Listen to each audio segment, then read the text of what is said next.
Hello you all, Sebastian Cuevas here to show you guys a quick tutorial on how to create proxies inside of Premiere so that you can edit red footage, full 6K and everything, and actually edit it real time. So here, let's take a look real quick. So you can see this clip. Currently editing on a MacBook Pro. It is maxed out, but unfortunately it's not strong enough to handle the 6K files, which is why we have to create proxies. Here, let me show you guys real quick what it looks like without the proxies.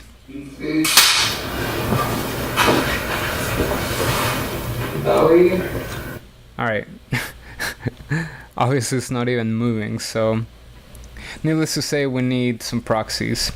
So there's a couple of things that you want to do before you start creating your proxies, or at least I would recommend doing these things. And to start out with, we're going to go up here on your metadata display and right click and click on metadata display.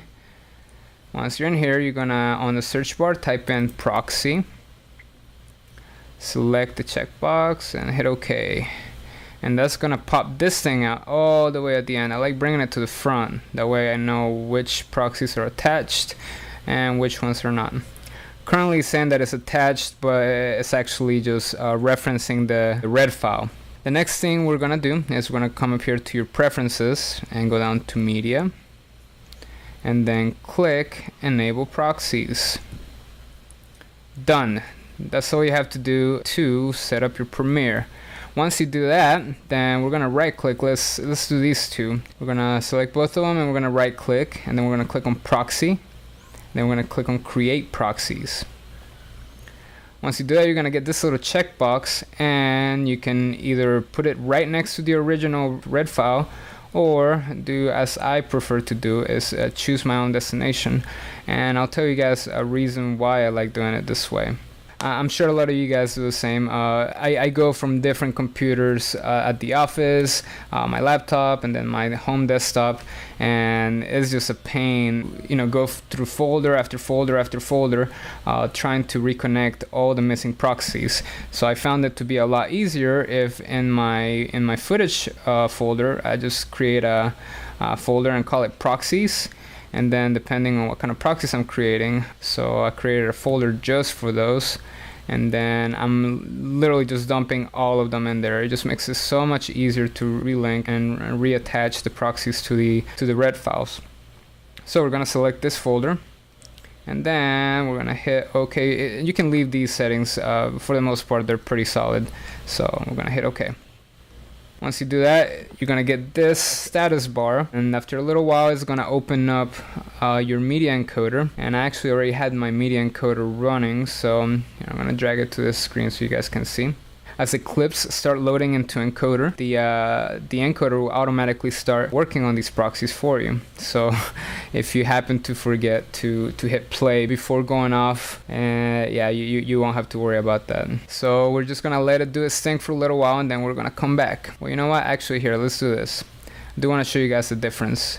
I'm gonna pull up a couple of clips that already have proxies attached to them. Let's see, with the red weapon. Currently I have the proxies activated. Here, let me just do the before and after, right? Disable the proxies back up, and I'm gonna hit play. You ready? Yes. This anti-aging skincare line restores youthful vitality and... Yeah, obviously nothing's happening there. But then what happens when I come back here and enable the proxies? Remember, this file actually has proxies already created for it, so yeah, I'm gonna hit OK. And now, check out the difference. I'm still in full res, keep that in mind. Look, it's still the original clip. I'm just gonna hit radiance to your skin, reduces the appearance of fine lines and wrinkles, and reveals your youthful glow. What a difference, right? What a difference. Look, you can scrub around. See? And that's why you want proxies. The very last thing, so obviously once you attach proxies to your red footage, it's not technically 6K footage anymore. It's actually referencing the proxy, which if you're gonna export a sequence that you're referencing proxies, right before you export, make sure you come back up here and go to preferences, go to media, and disable your proxies. That way you're actually rendering out the full, 6K or 5K or whatever it is that you wanna output to. So just keep that in mind. And other than that, that's pretty much it, guys. Just take into consideration that you will have to create some proxies if you're working with large files like this. Or, if you have a fast enough machine, just, bring down your resolution. But me personally, I like having no lag. It's definitely nice. Look at that. Let's start with Luminous. This anti-aging skincare line restores youthful vitality and radiance. Smooth. Anyway, so hope you guys enjoy. Let me know if you have any questions or if you need anything else. I'll be more than happy to try to help you guys out. So, till next time, take care. Peace.